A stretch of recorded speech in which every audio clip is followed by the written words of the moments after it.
Just for fun, let's total up the number of faces my heroic units have. Okay, so we've got one for the main lord. This guy's got 3. And then this one here, this brute's got 3. The one behind him makes it 4. 5 for the cultist himself, and technically the shrine makes it 6. Yes, so we've got 6, 9, 10. 10 faces of leadership. That is Tzeentch for you, and today we're taking the new Tzeentch against Ogres. Okoye once again showing his ogreness off, and certainly the new Lord and Hero being anti-large characters are going to be great in this matchup, obviously.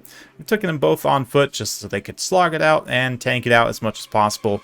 Also got a Cultist of Tzeentch to act as the caster, since the Chaos Lord is now the only Tzeentch Lord who is not a caster. So you do have to take Hero level 1. That's fine. The Cultist has some great synergy with that Wand of Whimsy and Kindle Flame to be able to buff up all these blues. We've got 5 blues, 5 Marauder Spears, and a single Chaos Knight with the other new unit here, the Change Bringers. They're just Flamers on discs, which is actually very good. Flying Flamers, and not just like the Burning Chariots. They're much better than the Burning Chariot, actually, and cost less, so... Burning Chariot friendship ended officially. Not that I ever had one with it, but anyway, yeah, Chaos Knights also to act as kind of elite mobiles here. I do respect the Gorger build here. We've got 4 Gorgers and Scrag. I know Okoye's a big fan of Gorgers. He's been trying to make them work lately. And this is definitely one way potentially to have them work. He's got some Lead Belchers as well, a couple of them, Iron Blaster, lots of Gnoblars. And they are going to be blasting away immediately into my infantry. I'm trying to throw some fireballs here, maybe charge up some spell mastery on the Tzeentch boy here. So far, I've got 1% spell mastery, which is just fantastic. But yeah, the new Tzeentch character is going to get it moving. Get these Flamer Surfers also moving through the sky, ready to bring down some pain here somewhere as the Chaos Knights try and ride through. Try and get onto those Lead Belchers, of course, the Kindle Flame, and the melee attack buffs. And to be honest, from Wand of Whimsy, both synergized great with spears and with the Flamer, or the blues, obviously. So they're going to do a fine job there. Oh yeah, Scrag just getting roasted by those Change Bringers. Was able to get them in mostly without getting shot, but Okoye is going to start to return fire a little bit now from his Lead Belchers, the Iron Blaster. Definitely his only way to try and bring down the Change Bringers is to blast them out of the sky. So let's see if I can pull up on station, get some point-blank return fire, quite literally. Oop, they interrupted on that Iron Blaster shot there, and then decided to fire into the Lead Belchers instead. Yeah, not really a great trade for me initially, honestly. I'm taking way too much damage right there, although I'm massacring multiple units. Chaos Knights charge through. They're gonna interrupt the Lead Belchers and help finish them off. And despite how great things are looking initially, the Gorgers actually get a really nice rear charge in here and start to like shut down a bunch of these Spearmen and Blues, which is going to bring the balance of power back significantly. My central force here will kind of start to run out of steam a little bit. We did get a nice little break on Scrag there. I'm going to use the Chaos Knights to then follow up into the Gorger blob and just kind of keep them pinned in momentarily. I had planned to try and bring the Change Bringers up, but get them a little bit distracted shooting some useless units in the back line. This would have been a beautiful blob to pull up on the side and just flame into. Could have hit multiple units at the same time, but alas, not meant to be.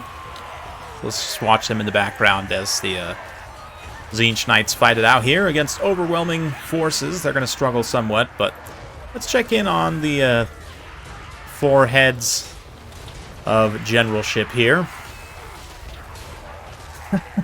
Exalted Hero is getting a little bit stagger locked right now. The Lord's having a better time, certainly. His anti-large shield bash is, you know, high enough to catch the Gorgers in the chin at the very least with those giant spikes, which is probably why it counts as anti-large, but also has got his halberd out. Getting hit also, though, and staggered quite a bit. Let's see, yeah, again, shooting useless units, just absolutely overkilling those poor Gnoblars. Changebringer's also starting to take significant damage. I mean, they've already been blasted a few times real good, but that Iron Blaster up close, that scatter shot can hit multiple shots. and just be devastatingly effective. Finally, though, I'm like, okay, let's see if we can flame this blob a little bit here. Try and dodge the Iron Blaster and the Lead Belcher. And get something in here to force kind of a blob around so I can throw some fire from the Changebringers in there. A little bit more Cascading Fire Cloak on the Tzeentch Lord. Exalted Hero also just gorging it up over here. Handful of blues get back. Or, yeah, actually blues. A little bit of ammunition there as well. They're going to be firing it. Excuse me, firing in. Changebringers get knocked out of the sky, though. Even despite the short time they were alive, they were able to generate some pretty insane value. We'll check that after the fact. They're reasonably expensive, though. I mean, they're 1,500 flying cost. Very squishy flying cavalry, technically, I guess. But, yeah, flying missile unit. They're very low HP, and they're one of the most expensive flying missile units, so certain matchups, they'll be completely unviable because they'll just be able to be killed in the air very easily. Other matchups, they'll be unviable because they'll be shot to pieces very easily. This is one matchup where they could potentially get shot to pieces, but also, if you're able to occupy your opponent's ranged units enough, they can pay for themselves, and in those matchups, right, where they don't face too many flying threats, or you can manage the flying threats. Likewise, if they don't face too many missile threats, or you can manage them. Those situations, they can be devastating, as seen here, but certainly remains to be seen in more games as time goes on. Not that Tzeentch really needed a lot more. They were already one of the best factions in the game. Again, I haven't read the patch notes. By now, you guys will have probably seen them. I don't know if there was any changes like regrowth, or Kairos, or anything. But it's definitely interesting. Let's take a look at what else is interesting, which is the fact that the balance power actually came back towards even, now slightly in my favor once more, as my characters are doing a great job. But the watch, as that summon fades, that is going to reset that somewhat. My unit's also struggling with their leadership pretty substantially, so this is going to turn into a little bit of a late game grind with my 10 heads just trying to hold out against horde of Noblars and Ogres and Lead Belchers, Iron Blasters, using the last of their ammunition. Poor Exalted Heroes just getting absolutely blasted. Nice Dismember from McCoy is going to slow my units down. And, yeah, the Sundered Armor as well on the...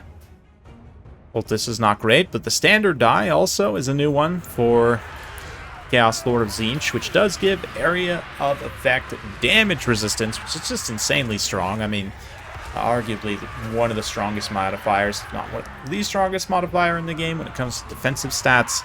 Just straight up damage resistance, which is certainly helping me to survive in this late game. As it continues to drag on, let's remove the banners and we'll put it in fast forward so we can cue the Benny Hill music. If you see that lightning strike, that is an ability or an item, I believe, that Lord of Tzeentch has. You can't control when it goes off. It just kind of passively deals damage to stuff around him, which is nice. This Sentient Storm Cloud. 100% armor-piercing damage, which is quite nice, and a little bit of explosive as well. Again, it's not insane. It's only 25 damage, but a little bit of extra always helps when you're, especially if you've got them on foot, or just generally for kind of combat-oriented characters. Any kind of extra AoE damage they get generally is really nice. But he certainly is using his halberd to great effect there, slaying a few more of the Gorgers. Unfortunately, the Exalted Hero did fall and also routed. Cultist also going to barely rout at the end, so it really comes down to just the Lord himself. And I have to say, I'm quite happy that they, I mean, it's obvious that they would be good in this matchup, right? To anyone who understands the mechanics of the game, but it's still nice to see them perform well here.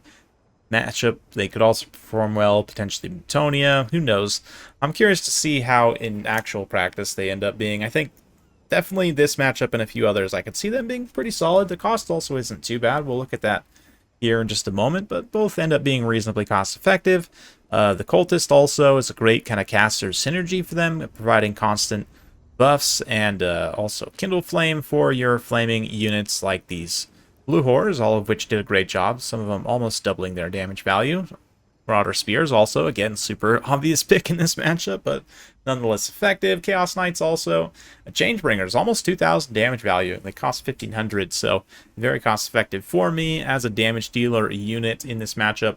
Rokoi, I'm impressed with the Gorgers, actually. They performed decently well, and I think had he been able to time that charge a little bit better, where they were able to impact, like, immediately, before all of the other bulls and other units had so many problems. It probably actually could have won that battle, which is surprising to me, saying that about Gorgers these days. But overall, very effective. The bulls, I mean, mixed bag. Some of them did okay. Some of them got blasted by flame. That's just how it goes against Tzeentch. Lead Belcher is also a very solid pick in this matchup. Overall, pretty good, especially considering Akoi is not necessarily a multiplayer guy per se. Definitely very solid. So let's just quickly take a look at these Tzeentch characters' costs at the end here. We can talk about their abilities and mount options. Tzeentch, yes. So the base cost of the Lord is 1150, and he's got really solid stats overall. 60 melee defense in particular, of course, bonus versus large of 30 makes him great. 80 melee attack against large targets, 100 armor. Overall, fairly solid. Not the most weapon strength overall, but he does have this Colossal Strike to buff it and give himself additional bonus versus large. Temporary immune to psychology is okay. It's not fantastic, but it's okay. It's just okay. Damage resistance, though, is great. So this change or die is one I would definitely recommend always bringing. Again, Sentient Stormcloud, if you have the extra points for it, can just be a little bit of extra DPS, help him pay for himself. So in the guys I brought him in, he was reasonably cost effective there. The Exalted Hero, oh, of course, he's also got this Paragon of Change. And the Mirror of Knowledge is another reveal. Also gives a speed debuff. So again, if you are the type of person that takes a lot of time to assess your opponent's army, oh, it only does have 55 meter. Oh, no. Hang on. So the range is infinite. The effect range is only 55 meters. So you can cast this at an infinite range, but it does have like an area of effect. Okay, that makes sense. But still, could potentially reveal your opponent's army, give you just a little bit more time as you slow their speed, try and plan out and kind of reposition if you need to. Definitely an interesting one. Then this guy, the Exalted Hero, has Assume Command, which is not wildly useful in land battles. I don't think this is able to be cheesed still in Domination. We'll see. I don't really care, to be honest. But Meeting of the Minds is one that does give additional stats as you cast spells. It does have an infinite effect range, so any... yeah, and again, I don't... The infinite range is for the kills, or I don't know exactly. I'd have to do some testing on this and see if it literally gives your entire army up to plus 10 melee attack and defense for casting spells. That's actually insane, but it might just be for him only himself.